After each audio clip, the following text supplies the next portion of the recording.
18 ఏళ్ల నిరీక్షణకు తెరదించుతూ royal Challengers Bengaluru IPL 2025 విజేతగా నిలిచింది. అహ్మదాబాద్ నరేంద్ర మోదీ స్టేడియంలో పంజాబ్తో జరిగిన ఫైనల్ మ్యాచ్లో 6 పరుగుల తేడాతో విజయం సాధించింది. ఈ చారిత్రాత్మక విజయంతో ఆర్సీబీ అభిమానుల ఆనందానికి అవధులు లేకుండా పోయాయి. ఇక ఎన్నో సీజన్ల నిరాశ తర్వాత చివరకు తమ అభిమాన జట్టు కప్పును సొంతం చేసుకోవడంతో బెంగళూరు నగరంతో పాటు ప్రపంచ వ్యాప్తంగా ఉన్న ఆర్సీబీ అభిమానులు సంబరాల్లో మునిగిపోయారు. ఇక హైదరాబాద్ నగరంలోనూ ఆర్సీబీ ఫ్యాన్స్ రచ్చరచ్చ చేశారు. హైదరాబాద్ నగరంలో ఎక్కడికక్కడ వీధుల్లోకి వచ్చి తమ ఆనందాన్ని వ్యక్తం చేశారు. హాస్టళ్లలో ఉండే విద్యార్థులు ఒక్కసారిగా రోడ్డుపైకి వచ్చి చిందులేశారు. బస్సులు, లారీలు ఎక్కి విరాట్ కోహ్లీ ఫ్లెక్సీలు ప్రదర్శించారు. అభిమానుల వీరంగంతో ట్రాఫిక్కు కాసేపు అంతరాయం కలిగింది. ఇక టీ షర్ట్లు విప్పి రోడ్లపై రచ్చ చేయడంతో అక్కడ కూడా ట్రాఫిక్ జామ్ ఏర్పడింది.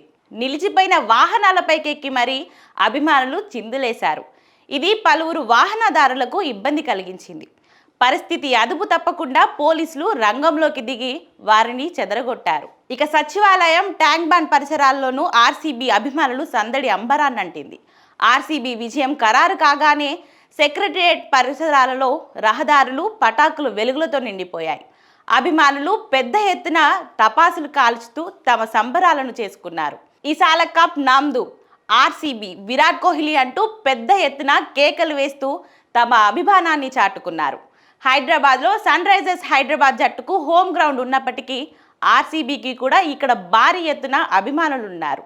ఆర్సీబీ గెలుపుతో అభిమానులు రోడ్లపైకి వచ్చి సంబరాలు జరుపుకున్నారు.